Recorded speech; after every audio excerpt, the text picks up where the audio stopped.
My dear children of class 10, today I am going to teach a chapter, The 100 Dresses 1, written by L. Basor Ister. And this chapter is of your book, The First Flight. Now this chapter raises a moral issue that how do you recognize people? Okay, in terms of money, in terms of their possessions, in terms of the wealth and the mundane power, or manpower, or what? Now, this chapter deals with the story of a poverty-stricken girl. Okay, who is the main protagonist of the story? Wanda. Now, before starting the chapter, I want to acquaint you with the main characters of the story. Here it comes. The main characters are Wanda Petronsky, a poor Polish girl; Peggy, the most popular girl in the class; Maddie, Peggy's close friend; and Miss Masson, Wanda's class teacher.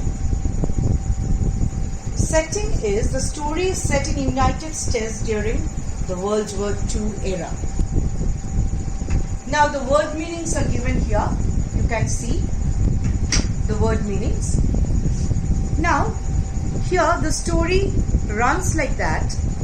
The story deals with issue of upper class arrogance, okay, and the mistreatment of lower classes. The main protagonist in the story is Wanda, I already mentioned, a Polish immigrant to US who gets discriminated in the US for being a Pole, that means from Poland. The largest wave of Polish immigration occurred in the early 20th century, when more than 1 million Poles migrated to the United States. The Polish state did not exist at that time, and the immigrants were identified according to their country of origin rather than to ethnicity. So what do you mean by ethnicity? In terms of culture, in terms of language, okay, but not in terms of ethnicity. Now let's have a look at the chapter. All of you open your book, page number 63. Now, before you read, it's written here, how do we judge the people around us? By their money, wealth and possessions? Or is there something of more enduring value to look for in a person? You know, children, there are some bullies in all the classes, isn't it? Bullies means those who tease other children if they find something awkward in them, in terms of dress, in terms of their food which they bring in the tiffin, but without knowing that they hail from a poverty-stricken background and they also have hidden talent in them. Without knowing their talent, without knowing their virtues, they just tease and jeer at them. They crack jokes at them. This is very bad, children. And you will learn from this story how to behave with your friend, how to behave with the people. And there is a saying, you see, that all that glitters is not gold. This is a proverb. All that glitters is not gold. It's a well-known proverb. What does it mean? That appearances are sometimes misleading. Appearances are often deceptive, isn't it? Now you see, the girl Wanda, who is the main protagonist of the story, that means the main hero, the chief character, the central character of the story, is a poverty-stricken girl. And she comes from a poor background. But Maddie and Peggy always tease her for her faded dress and always ask her how many dresses she has, how many shoes she has. In this way, they tease her. And when Wanda answers, then they burst into boisterous laughter, into hilarious laughter. So in this way, Wanda is jeered at by her friends. Now, the story is a sensitive account of how a poor young girl is judged by her classmates. Wanda Petronsky is a young Polish girl who goes to school with other American children in an American town. These other children see Wanda as different in many ways. I already mentioned, as she hails from a poverty-stricken background. So naturally, she doesn't wear branded dress. She doesn't wear very rich. Wanda is jeered at by her friends. Now, the story is a sensitive account of how a poor young girl is judged by her classmates. Wanda Petronsky is a young Polish girl who goes to school with other American children in an American town. These other children see Wanda as different in many ways. I already mentioned, as she hails from a poverty-stricken background. So naturally, she doesn't wear branded dress. She doesn't wear very rich dress, and she is not the symbol of affluency. That's why everybody starts teasing her. Now, the Polish American community in the United States, the first Polish immigrants arrived in America in 1608. But the largest wave of Polish immigration occurred in the early 20th century. I already mentioned. Now, who are immigrants? Those who settle in other countries. There lies a basic difference between migrators and immigrants. Okay, immigrants come and settle in other country, and migrate means those who are migrators, they just go, and it's not important that they settle there. There lies a basic difference between immigration and migration. Occurred in the early 20th century when more than 1 million Poles migrated to the United States. The Polish state did not exist at that time, and the immigrants were identified according to their country of origin rather than to ethnicity. I already mentioned the theme. Ethnicity means common characteristics in terms of language, in terms of culture and all. Now, they were identified as Russian Poles, German Poles and Austrian Poles according to their hailing from a particular country. Now, one of the most notable Polish American communities is in Chicago. Underline this portion for the multiple choice question and for short answer type question also. And its suburbs, that is the outskirts. So Chicago is sometimes called the second largest Polish city in the world. Why Chicago is sometimes called the second largest Polish city in the world?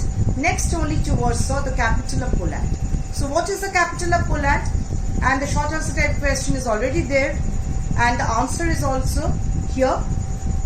Polish Americans were sometimes discriminated against in the United States, as were the Irish, Italians. It's called the second largest Polish city in the world, next only to Warsaw, the capital of Poland. So what is the capital of Poland? And the short answer type question is already there, and the answer is also here. Polish Americans were sometimes discriminated against in the United States, as were the Irish, Italians and Jews. Now, Polish Americans were sometimes discriminated, that means they were differentiated. They were looked down upon, they were despised by the others in the United States, as were the Irish. Irish, that means those who belong to the Gaelic community, Italians and Jews. Now, according to the United States 2000 census, 6,67,414 Americans of age 5 years and older reported Polish as a language spoken at home, which is about 1.4% of the people who speak languages other than English, or 0.25% of the US population. So this is the statistics. You will have to memorize it. Okay. Now turn your page. Today, Monday, Wanda Petronsky was not in her seat. See the spelling of seat, S-E-A-T. This is a noun form. And sit, S-I-T, is verb. There's a difference in pronunciation also, and SELT is noun. Okay, 99% children commit mistake in writing this. But nobody, not even Peggy and Madeline, the girls who started all the fun, noticed her absence. Nobody bothered to notice her absence, but when she remains present in the class, at that time they jeer at her. Usually Wanda sat in the seat next to the last seat in the last row in room 13. So in which room she used to sit? Room number 13. She sat in the corner of the room where the rough boys who did not make good marks sat. So from the very beginning she is discriminated upon. The corner of the room where there was most scuffling of feet, that means dragging of feet, most roars of laughter, always they burst into peals of laughter, noisy, confusing sound when anything funny was said, and most mud and dirt on the floor. Wanda did not sit there because she was rough and noisy. On the contrary, she was very quiet and rarely said anything at all. So the characteristic feature which is revealed of Wanda is she is very calm and quiet, gentle, polite. Wanda did not sit there because she was rough and noisy. On the contrary, she was very quiet and rarely said anything at all. So the characteristic feature which is revealed of Wanda is she is very calm and quiet, gentle, polite. She never protests, and nobody had ever heard her laugh out loud. Sometimes she twisted her mouth into a crooked sort of smile, but that was all.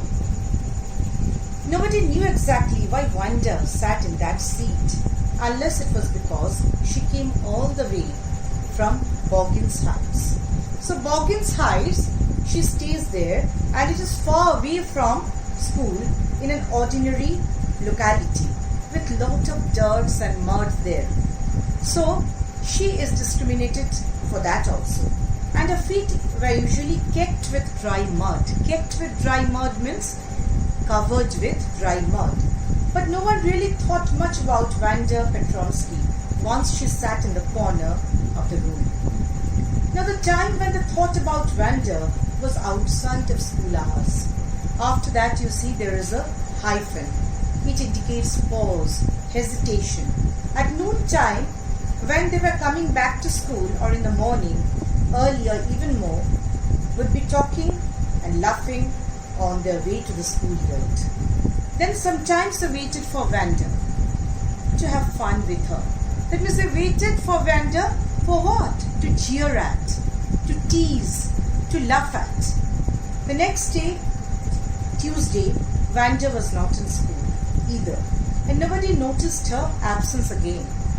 But on Wednesday, Peggy and Maddie, who sat down front with other children who got good marks and who didn't track in a whole lot of mud, did notice that Wanda wasn't there.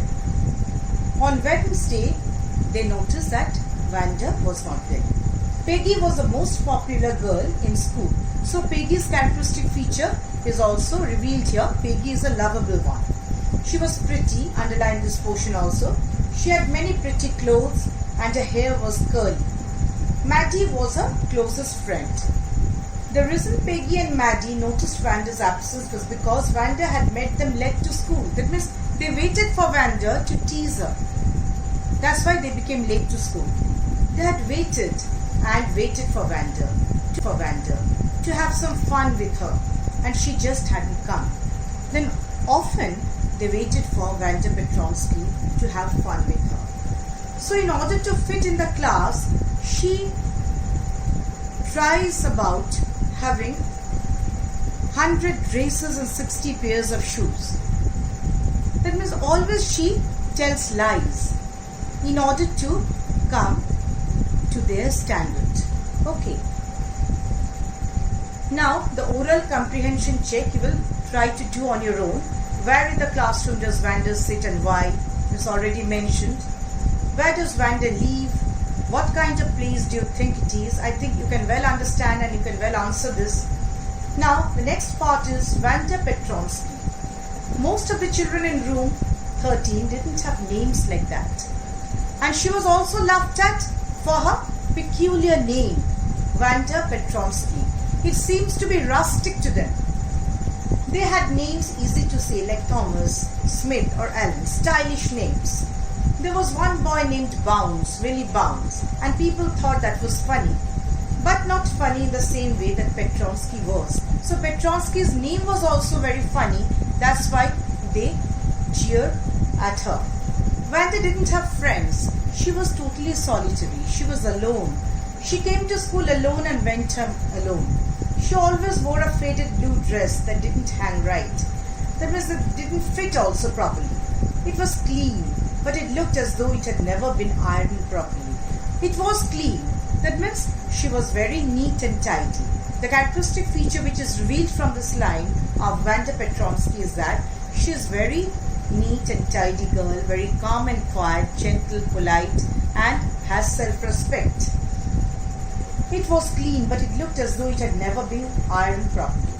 She didn't have any friends, but a lot of girls talked to her.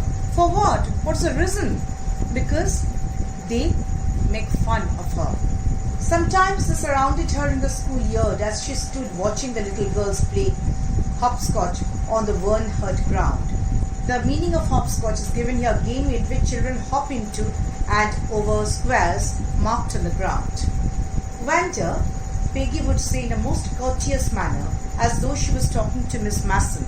Miss Masson is the teacher already mentioned here, Wanda's class teacher. She'd say, giving one of her friends a nudge. That means giving a push in this way. Tell us, how many dresses did you say you had hanging up in your closet? For Wanda to have some fun with her, and she just hadn't come. Then often they waited for Wanda Petronsky to have fun with her. So in order to fit in the class, she tries about having 100 dresses and 60 pairs of shoes. That means always she tells lies in order to come to their standard. Okay. Now the oral comprehension check you will try to do on your own. Where in the classroom does Wanda sit and why? It's already mentioned. Where does Wanda live? What kind of place do you think it is? I think you can well understand and you can well answer this. Now the next part is Wanda Petronsky. Most of the children in room 13 didn't have names like that. And she was also laughed at for her peculiar name, Wanda Petronsky. It seems to be rustic to them. They had names easy to say like Thomas, Smith or Allen, stylish names. There was one boy named Bounds, Willie Bounds, and people thought that was funny. But not funny in the same way that Petronsky was. So Petronsky's name was also very funny. That's why they cheered at her. Wanda didn't have friends. She was totally solitary. She was alone.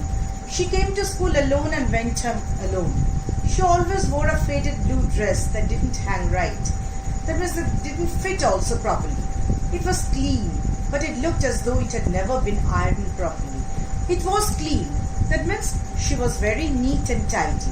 The characteristic feature which is revealed from this line of Wanda Petronsky is that she is very neat and tidy girl, very calm and quiet, gentle, polite, and has self-respect.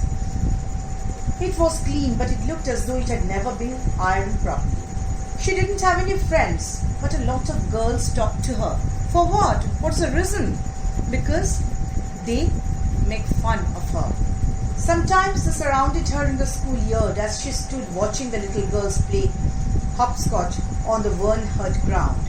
The meaning of hopscotch is given here, a game in which children hop into and over squares marked on the ground. Wanda, Peggy would say in a most courteous manner, as though she was talking to Miss Masson. Miss Masson is the teacher already mentioned here, Wanda's class teacher. She'd say, giving one of her friends a nudge. That means giving a push in this way. Tell us, how many dresses did you say you had hanging up in your closet? In this way, they tease.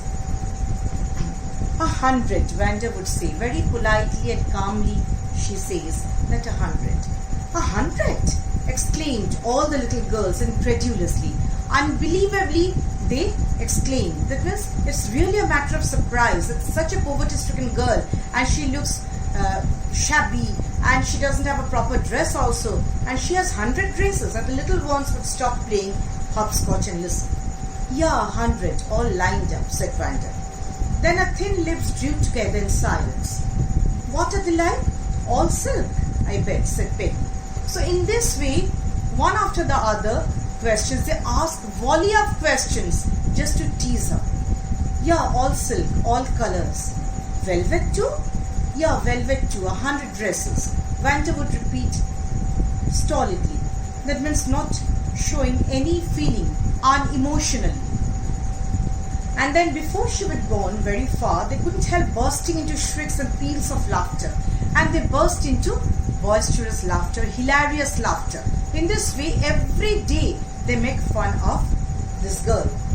100 dresses. Obviously, the only dress Wanda had was a blue one she wore every day. So why did she say she had 100? What a story. How many shoes did you say you had? 60 pairs, all lined up in my closet. Again they asked that how many pair of shoes she had. Cries of exaggerated politeness greeted this. All alike, they said. Exaggerated politeness was overstatement of fact, excessive politeness. Oh no, every pair is different, Wanda replied. All colors, all lined up. Peggy, who had thought of this game, and Maddie, her inseparable friend, they were very close friends, were always the last to leave. Why they were always the last to leave? Another short answer type question may come. Because they stayed there in order to make fun of her, Wanda. Finally, Wanda would move up the street, her eyes dull and her mouth closed, hitching her left shoulder every now and then in the funny way she had. That means appearance is often deceptive, I said. That means she is a virtuous girl. She has real qualities. So her appearance is misleading. Here, finishing the walk to school alone. Peggy was not really cruel. She protected small children from bullies. Bully? Who are bullies? Those who tease others, those who make fun of others. And she cried for hours if she saw an animal mistreated. If anybody had said to her, don't you think that is a cruel way to treat Wanda? She would have been very surprised. Cruel? Why did the girl say she had 100 dresses? Anybody could tell that that was a lie. Why did she want to lie? And she wasn't just an ordinary person. Else, why did she have a name like that? Anyway, they never made her cry. But they were cruel. They were joking at her in this way, but they didn't make her cry. Why? Because Wanda is a composed girl. She never cries and she never expresses her emotional outburst. As for Maddie, this business of asking Wanda every day how many dresses and how many hats and how many this and that she had was bothering her. So Maddie was poor herself. Why this was bothering Maddie? Because Maddie was poor herself. She usually wore somebody's hand-me-down clothes. That means old clothes handed over to her. Thank goodness she didn't live up on Boggins Heights or have a funny name. So she thought that she didn't live in Boggins Heights, that means the dirty area, or have a funny name. That's why she escaped. Otherwise, she would have been teased by the others. Sometimes when Peggy was asking Wanda those questions in that mocking, polite voice, see the language structure very beautifully expressed, mocking, polite. Mocking means to jeer at and polite means very calm and gentle manner. So these two are contradictory words, okay? Mocking, polite. And this is oxymoron. Mocking, polite. These two are opposite words. So the figure of speech used here is oxymoron. O-X-Y-M-O-R-O-N. Right, children? Now Maddie felt embarrassed and studied the marbles in the palm of her hand, rolling them around and saying nothing herself. Not that she felt sorry for Wanda exactly. She would never have paid any attention to Wanda if Peggy hadn't invented the dresses game. But suppose Peggy and all the others started in on her next, she wasn't as poor as Wanda, perhaps, but she was poor. That means she was justifying herself, that she was also poor. If other friends would ask a question, what would be her reply? Of course, she would have more sense than to say she had 100 races. But she would not say that she had 100 races. Still, she would not like for them to begin on her. She wished Peggy would stop teasing Vander Petronsky. Now, the next part I'll explain in the next video. Thank you, children.